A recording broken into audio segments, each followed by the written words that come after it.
Hello, and welcome back to my channel.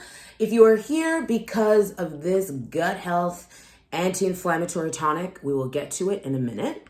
But first, I want to talk about gut health, skin, inflammation, all of that. Because if you are inflamed, your gut is probably having something going on. If your gut has something going on, your skin will never recover. It will never bounce back. It will never be clear and healthy. And just to note that when I say clear, healthy skin, I don't mean skin that's like never gets blemishes or that you never, have like a patch of psoriasis come back. It's really skin that responds well to like habits. Often for me, now that I consider myself in remission from my eczema and healed in a sense, I still get pimples. I have one right here, right now, but it goes away in like a day. It's put on my skin that like my skin didn't like.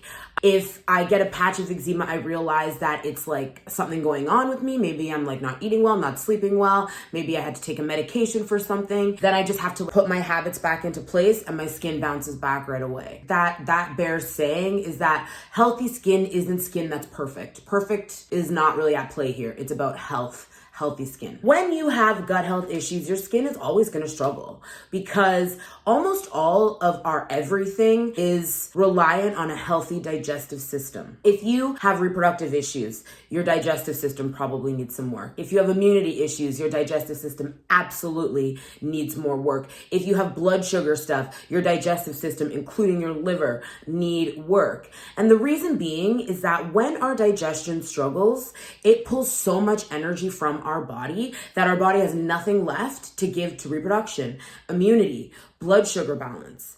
And so once we restore healthy gut function, we're eliminating really well. Our liver detox pathways are working the way that it should. All of that is feeling good and it's in the right place. Then our body has more energy to give to healing our skin, to give to being well and healthy and able to fight off illness every single day, being able to balance glucose and balance blood sugar. Our body has more resources for it. And so that's why it's really important to be good to our gut. So how do you be good to your gut? That's the question. And look, when it comes to gut health, one of the first things that I'll say is that there is such an emotional life component to gut health that just cannot be understated. It cannot be overstated, quite frankly, because if you have a lot of stress in your body, you're tight. And another thing about digestion, when we go into fight or flight mode, we have to run for our lives or we have to fight for it. Our body takes the blood and the energy from the core of our being, so our digestive system, our reproductive system, and puts it in our arms and our legs so that it can be ready to fight or get the hell out of here. If you are stressed and you are always in a state of fight or flight mode, you are going to notice things aren't good in your body because your body doesn't have the energy to do anything else because it's just staying ready to have to save its life. Ultimately, our body is an instinctual being and it does what it needs to do to survive. And so if our body constantly thinking that there's a threat, that there's fear, that there's something to be protected from, i.e. stress, whether real or just perceived, then nothing else can function optimally because all the energy is for that because our body's going to save itself first. You need to work on your stress, whether that's meditation, breath work, taking naps. Maybe it's having really difficult conversations. Maybe it's starting therapy that you've been putting off. I don't know you like that, but you know you like that, hopefully. And if you don't know you like that, you definitely need therapy. Going and getting to the root of some of those emotional stress, anxiety issues is going to do wonders for your skin, just like ultimately, because it's going to do wonders for your gut and therefore your inflammation and therefore your skin. That is like number one. Start that process because that can be a lengthy one. Look, if you got a lot of trauma to move, that's something that you're going to be doing for a minute. So you might as well start that out of the gates off the top. The second thing is, again, not something that requires you to like buy anything, but it really is just understand that you need to eat more cooked food. If your digestive system is not in peril, because it sounds really dramatic, but like dealing with some stuff, you want to make sure that you aren't giving it more tasks to do other than healing. And so if your body has to work to break down really tough greens or lots of uncooked like vegetables and raw things, your body has to work through all of that and then work on healing. It's not the vibe. So you want to cook your food because you're doing some of that work for your body, so it's just gentler on the system. You want to avoid things that are like roughage. Like kale is not something I suggest to someone who is healing their gut because it's rough going through. I'd suggest something more like spinach. I suggest like steaming things, making mashes and purees, and not like a baby because I'm a chef, but like making them delicious and toothsome and very adult. Things that are cooked are easier on your digestive system. Soups, stews, drinking bone broth. That's really going to serve you in a way that if you were eating foods within that cooked food realm that are also really high in vitamins and minerals and collagen and protein and all of those things that are good for us and our gut, then you're just going to go faster and get to your destination of gut healing faster. And if your destination is clear skin, you want to get to the destination of gut healing. I'll also just say that it's a 3 to 6 month process. But once you're there, you just gotta stay there. It's so much easier to maintain than it is to achieve. That being said, don't expect results from eating for gut health and living for gut health in a week, because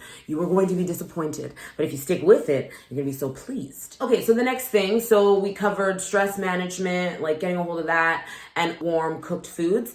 Another thing, and I think this is the most common one, is a probiotic. I love probiotics. I take them extensively. Make sure you go and check out my last video about supplements and the supplements I take for good skin, because I detail exactly what to look for and why I like probiotics. But probiotics are great.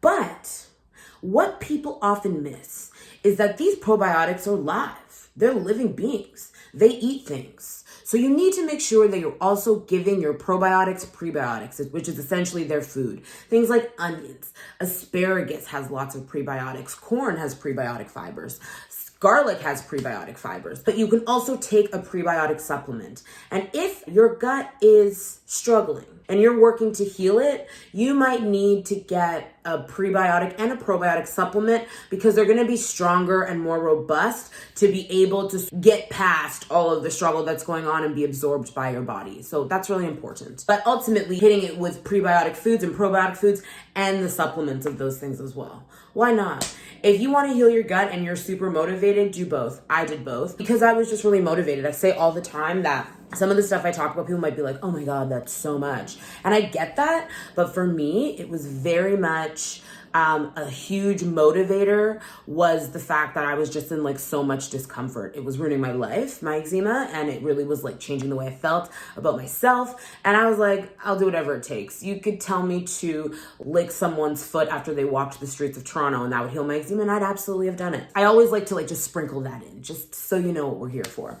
But yes, a prebiotic supplement and prebiotic food, probiotic supplement and probiotic foods, kind of just like, it's perfect. It's a perfect synergy because you're getting both. Because when you take a supplement, and this goes for any supplement, if there is a food source that you can actually legitimately get the same amount from, you want to go with the food source, because often you're going to get other things, not just the probiotic or the prebiotic. You probably get fiber, some other vitamins, some minerals. So it's just more bang for your buck. But again, you need to make sure your body is ready to receive all of that in food form. And if your gut is struggling, a supplement is probably a good place to start, in tandem with eating the food as well. What is my fourth thing? Something that's like really important. Movement. So movement is a really important thing, because when we sweat, when we move, it's a detoxification thing. If you work out, you'll notice you'll have more bowel movements, because when you sweat, that is detoxifying. It's amazing. You're opening your lymph nodes and your sweat glands, and everything is sort of like having the opportunity to move and be pushed through movement. So that's important. When you move, you just move everything. So as you are walking, or if you're working out, or if you're weightlifting, or if you're doing Pilates or yoga is particularly good for gut health because of some of the motions and also how gentle it can be as well. The thing about movement is you want to remember that this is an act of love. not punishment. And often when people do exercises and do exercising and fitness, it's gotta be insane. It's like CrossFit. It's like killing themselves in the name of having a fit body or wellness. That being said, in this instance, when you are healing your gut, you absolutely, unequivocally cannot be like rough on it. You have to be gentle, you have to be slow, you have to be loving. It can tell because, again, with the anxiety thing, if your body knows that you're doing this and it's like a forceful thing, it's not going to respond the way that you want it to. So things like walking are perfect. If you're talking about glucose balance as well, walking is great because it helps our body use glucose through our muscles. We love that. Swimming is great. I love aquasize. Hanging out in a pool with a bunch of old gals and guys just like floating and doing exercise in the water is one of my favorite things to do. Maybe it's because I'm a Cancerian. I don't know. Like probably. I love and just like swimming laps or whatever. Water is great because it's zero impact on your joints, but so much impact as far as like what it's doing for you. And like yoga and Pilates, like things that aren't like super intense, because super intense working out is stress on the body. And if we go back to number one, where I say you need to get a hold of your stress, I didn't work out at all in the traditional sense for about a year because the inflammation in my body from stress and all the other things that was going on was causing my eczema to be just like out of control. And so I was advised to walk, swim, do some weights, but nothing too intense. And that was all I was advised to do. And that was when my skin cleared up. Before that, I was doing like spin class and I was doing these like high intensity workouts for like 20 minutes and all of that. And it's like, that's not it. That's not it in this instance. You want to be gentle on your body and give it the space to heal. A really tough workout demands a lot of your body. If your body's doing that, what's it not doing at that moment? Healing. So go for a walk, chill out. You're welcome. And my last tip is castor oil packs. I love castor oil packs. I love castor oil just in general. It's a great winter moisturizer if you are somewhere dry. Castor oil is great if you use it on your liver. Our liver is our most forgotten but most important organ. Everyone's always like, oh, well, the liver just cleans itself. The liver it sort of gets rid of all the toxins in the body. It'll clean itself. I mean, how dare we take it for such granted? Because if you think about a garburator is meant to make tidy garbage in a sense. But if you don't clean your garburator out, that thing is stank. It's gross. You don't want anything to do with it. It stinks up your kitchen or wherever it is. Throw a couple of lemons in there. Not only does it work better, but it smells better too. And our liver is the same way. If we give it things that are going to optimize it, that are going to open it up and allow it to clear things out that might be congested and move through all the things that it is required to move through our body on a daily basis, an hourly, a by-minute basis, we're only doing good things for ourselves because we are allowing our body to detox things effectively. What I love is my castor oil pack. I wear a castor oil pack like probably 3 nights a week. I wear it overnight while I sleep. I wake up, I do a coffee enema, and that is like one of the best things that I have done for my liver health and my gut health. Again, it's really niche. I talk about it pretty freely now just because it's like whatever, the people know. But I also recognize that for some people, it's just like a taste too far. You're like, I don't think I'm gonna do that. And that's fine. But I also think that for me, one thing that like supercharges the effects and the benefits of a castor oil pack is the follow it right up with doing a coffee enema, because not only does it move through all of the stuff from our liver that's coming out through our waste, but it also can, it just makes sure nothing sticks around. Because that's the thing about a castor oil pack. If you do one and you're still not eliminating effectively, like you're not going number 2, like when you wake up, you have to think, okay, well, what's something that I can do to increase the effectiveness? A coffee enema is that. Of course, I have the video on coffee enemas that I want you to go check out, because it's great. That is where I detail like exactly how the process works. If again, you're in as much discomfort as I was in, you are probably want to try it. And that's the thing. I'll also say about like being really desperate the way I was, and I can admit it now because I was, is that I was willing to try anything. And I'm really glad that that's one of the things that I tried, because if you want clear skin, do coffee enemas.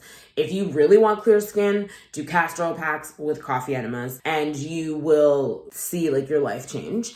simply because that was like the thing that like shifted everything about my like journey through healing. Okay, let me just talk about this drink.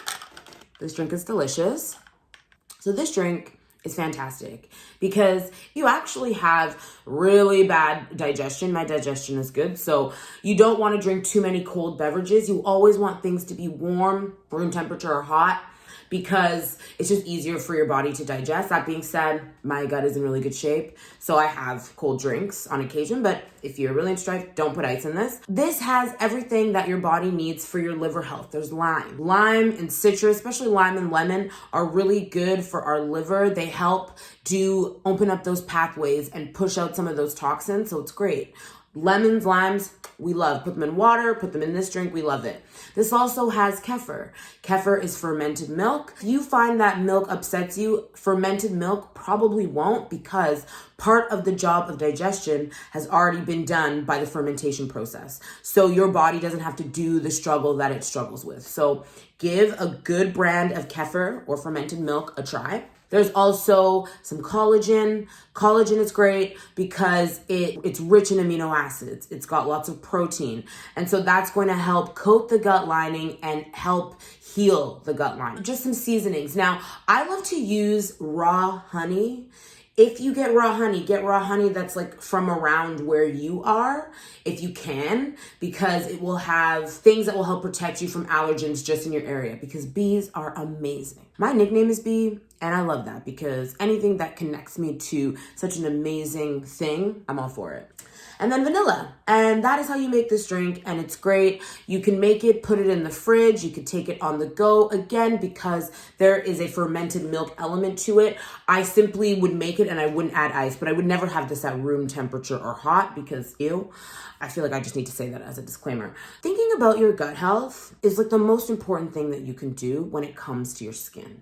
If you're not thinking about your gut and you're using a lot of topicals, it's time to start thinking about the internal. It is time to start thinking about your inflammation. I said that weird. It's time to start thinking about your inflammation. It's time to start thinking about your gut. And it's time to get serious about getting to the root cause of why your skin is doing what it's doing. I'm Bianca. If you have any questions, post them below. I'm taking private clients this year, which is so exciting. So if you want to get more information about that, send me a message. And don't forget about the skin class where you can get this full recipe, all of the information of how I healed my eczema naturally. It was a chest to ankle, full body explosion. It was terrible. And I healed it naturally when 2 dermatologists and 1 doctor said that I could not. And I'm going to show you how I did it so that you can do it too. So you can get all that information as well in the description of this video. Cheers to good skin.